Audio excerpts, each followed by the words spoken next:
In the 1983 finale to the original Star Wars trilogy, Luke Skywalker and Princess Leia find themselves in a bit of a bind as their covert mission to destroy the second Death Star almost gets spoiled by a surprise encounter with stormtroopers on the forest moon of Endor. Our heroes, who are used to being chased, find themselves in hot pursuit as they weave in and around massive trees on a flying speeder bike in a land far, far away. Spoiler alert, after getting separated, reunited, separated again, the good guys win and have a giant party back on that beautiful, lush location. It's a fitting place for the movie and the trilogy to end. The first movie starts out on a desert planet, and we are reintroduced to our heroes in the second film on frost-bitten plains. The final film brings us back to the desert, but we get to conclude our film in a location teeming with life. It looks like the perfect place for a camping trip, but the trees are giant, big enough to fit houses in them. It truly looks like a location that's out of this world. Only it's not. Return of the Jedi was filmed in Northern California in places where the famous giant redwoods grow. Some of its largest trees have a diameter longer than a pickup truck, and the biggest ones eclipse the tallest building in New Hampshire by nearly 100 feet. When I first saw the giant redwoods in person, I couldn't believe my eyes. It was something my imagination couldn't piece together. They were incomprehensible and beyond my expectation in beauty and breadth. There was just something in me that couldn't fully grasp their existence until I took them in with my own eyes. Perhaps that lack of imagination is what most threatens the mysterious, the mystical, and the spiritual these days. We get so used to seeing and living according to what we expect that all of that stuff takes a back seat and slowly finds its way to the trunk before it flies out into the ditch when we hit a bump on the road. Faith becomes fantasy. I don't know about you, but there's been a time or two in my life where I got so used to what I've seen and what I've experienced that I've had to look inside of myself and ask whether I really believed in the supernatural. Sure, it still floated around in my head as true, but there was a part of me that didn't feel like it was true. Maybe there was a part of me that didn't even expect it. And maybe you felt the same at times too. If you had summer plans that got derailed or diminished by this pandemic, if you have loved ones whose health you are concerned about during this time, if you're a healthcare worker whose new normal is breathing through a mask, or even a student or teacher uncertain about what school will look like when you return, I'm really glad that you joined us. Because here's what's at stake. When our normal is filled with uncertainty, discomfort, or even pain, we can lose our sense of purpose and get swallowed up by continual disappointments. Yeah, we might get through this, but we may not be the same on the other end. As this continues to wear on us, it could shift our perspectives and outlooks in a way that poisons our experience of life, even in the best of moments. In the past few weeks, we've talked about some different ways we can experience peace in the moment. God has given us some incredible resources to help us breathe His calm and stability in during the most difficult times. But what happens when the moments turn into seasons? How can we overcome unmet expectations when frustration, uncertainty, and pain have become constants for us? If this continues much longer, if there is a second wave of the virus, how will we be able to experience peace when our normal is continually disrupted? It just so happens that we aren't the only ones who have gone through long seasons of disruption. The Apostle Paul never quite knew what to expect as he traveled throughout the Mediterranean world, telling people about Jesus. On some occasions, he'd be warmly received by communities, and he would share in their plenty. Then there were the times that he was run out of cities and endured the ugliest forms of persecution. I imagine, though, that on occasion Paul simply considered it an occupational hazard. After all, Jesus had warned him in a vision that he would suffer. And he knew, as someone who once persecuted Christians, that the message of Jesus provoked hostile reactions in some. But there were times that Paul suffered when it had nothing to do with the message of Jesus or people's response to it. Scholars, they speculate that he had some health issue, maybe something to do with his eyes. I imagine in those times Paul was weighed down by the seemingly meaningless and frustrating setbacks that kept coming his way. Persecution had not come to the church he wrote to in Rome, but it would.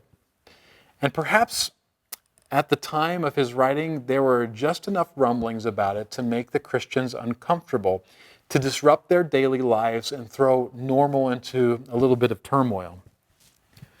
In Romans 8, Paul writes to them about challenges like these, giving them some unique perspective in verse 18, and then explaining it with what follows. I want to approach this text by first reading Paul's explanation and then going backwards so we can fully appreciate Paul's conclusion from the ground up. Paul writes, "For the creation waits in eager expectation for the children of God to be revealed. The creation was subjected to frustration, not by its own choice, but by the will of the one who subjected it, in hope that the creation itself will be liberated from its bondage to decay and brought into the freedom and glory of the children of God. We know that the whole creation has been groaning, as in the pains of childbirth, right up to the present time. Not only so, we ourselves, who have the first fruits of the Spirit, groan inwardly as we wait eagerly for our adoption to sonship, the redemption of our bodies.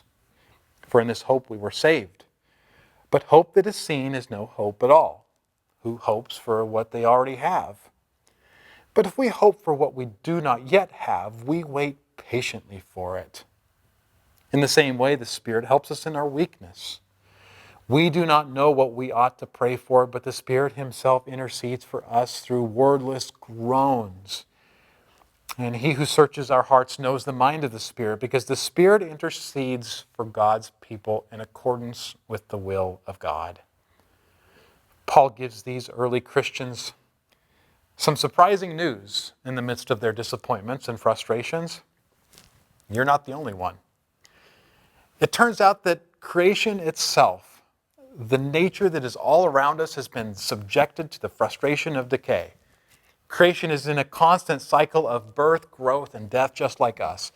Even some of the oldest organisms, like the redwoods in California, are all watching as their death inevitably comes.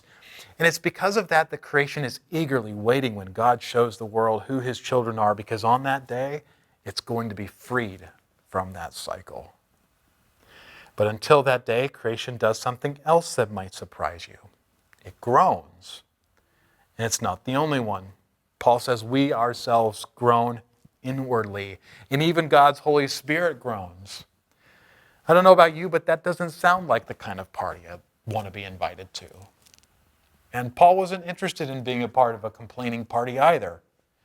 In another one of his letters, he admonishes his readers, "Do everything without grumbling or arguing, so that you may become blameless and pure." When we yield to the temptation to complain, we deny God an opportunity to work through difficult and challenging circumstances. And we plant a seed of bitterness and resentment against him. So how could Paul frame the groaning of creation, humanity, and the Holy Spirit in a positive light? It just so happens that there is a good kind of groaning. And don't miss the word that Paul uses when he talks about the groaning of humanity. It is inward. And when he talks about the groaning of the Spirit, it is silent. And naturally, the groaning of creation follows suit. There is an unexpressed groaning inside of us that recognizes that the world is not the way it's supposed to be and hopes for something more. There is something inside every person that bears the burden of existence and invites us to know that we must have been made for something better than this current world can offer. The dying creation recognizes it and grieves. Our dying bodies exhibit it and lament. The Spirit that lives within the Christian body and experiences its weakening state, intimately cries out for God's relief. This is the kind of groaning that the Israelites experienced when they were enslaved in the wilderness.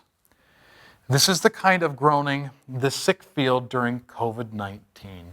And yes, this is even the kind of groaning that we feel when our eyes strain and to stay attentive for one more Zoom meeting. The experience of decay, frustration, and disappointment all around us and all the time is a sign that we were made for a better reality. And it's right to inwardly groan the effects of this one. I don't know about you, but I find that kind of refreshing. God is not telling us to put on the blinders. He is acknowledging our reality as it is. There's no coat of paint we can put on to cover its problems. But if that's all there is, it's also kind of discouraging. I suppose that's why God places such strong warnings against verbal groanings. When everyone bemoans the state of reality, the chorus of complaining only makes things worse. But isn't it possible that the groaning voices within can create a similar effect? But Paul's groaning wasn't against something bad, it was for something better. In verse 18, he begins by saying, I consider that our present sufferings are not worth comparing with the glory that will be revealed for us. The statement is so good it's worth repeating. I consider that our present sufferings are not worth comparing with the glory that will be revealed for us. What's to come is so good that Paul can only use an abstract word, glory, that invokes images of perfection, light, and beauty. It's a new reality that doesn't suffer the effects of decay. It's a continual garden that always bears beautiful fruit. It's a new body that doesn't get sick and grow tired. It's everything our imaginations can conjure and so much more. But there's more. The good that can come is so good that it's really not worth putting any kind of potential suffering in this life beside it. One doesn't cancel the other out. The good of the next life is so big and so grand that on a scale you couldn't even measure the suffering that happened in your life if you could set it next to the good that is to come. In preparation for the time that he would spend with Admiral Jim Stockdale, author Jim Collins read the Admiral's book, In Love and War. Admiral Stockdale was the highest-ranking military officer at the prisoner of war camp Hanoi Hilton during the Vietnam War. He was there for over 7 years. As Collins was reading his book, he became depressed over the circumstances he found that the Admiral found himself in. But then he remembered that the Admiral got through it, that he rejoined his family and became a national hero. So he decided to ask him how he refused to let those circumstances beat him down. The Admiral responded by saying that he had absolute faith that he would prevail and turn this into one of the defining moments of his life. Then he invited Collins a little closer. Not only that, Jim, you realize that I'm the lucky one. Collins said, no, I don't. Yes, because I know the answer to how I would do, and you never will. And that prompted Collins to press further about the ones that didn't make it out as easy as he did. The Admiral responded, oh, it's easy. I can tell you who didn't make it out. It was the optimists. Yes, they were the ones who always said, we're going to be out by Christmas. Christmas would come and it would go. And there would be another Christmas. And they died of a broken heart. And then he grabbed Collins by the shoulders and he said, this is what I learned from those years in the prison camp. You must never, ever, ever confuse, on the one hand, the need for absolute unwavering faith that you can prevail with the need for the discipline to begin by confronting the brutal facts, whatever they are. We're not getting out of here by Christmas. I love this story for so many reasons, especially in times like today.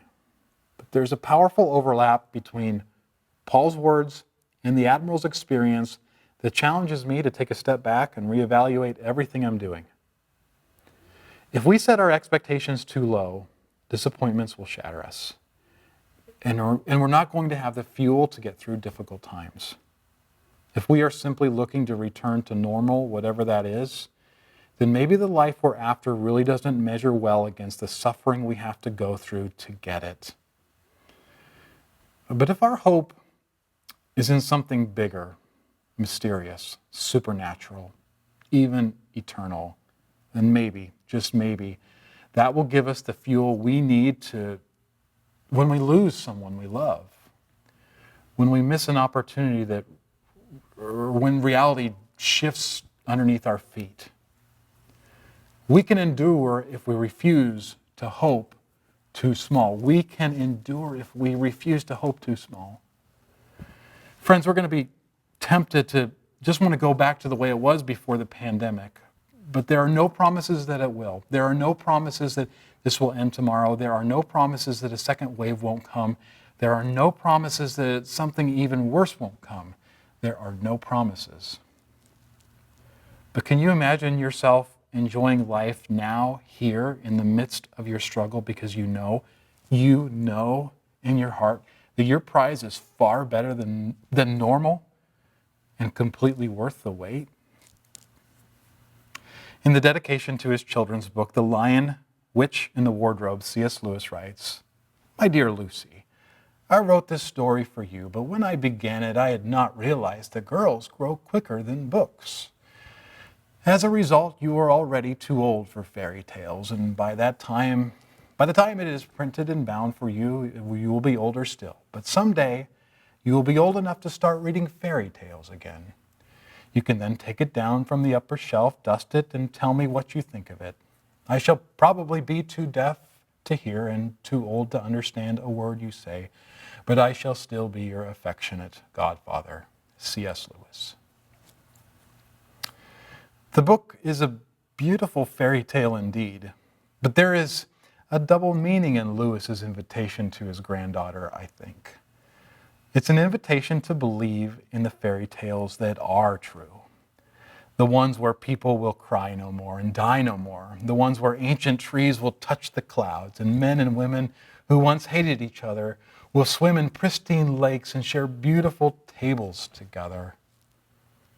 And how many other possibilities are there for us who cling to the one who rose from the dead and gave the world a taste of what they were made for? What kind of possibilities can your imagination only now envision in two-dimensional pictures that you will one day be able to taste, touch, and smell?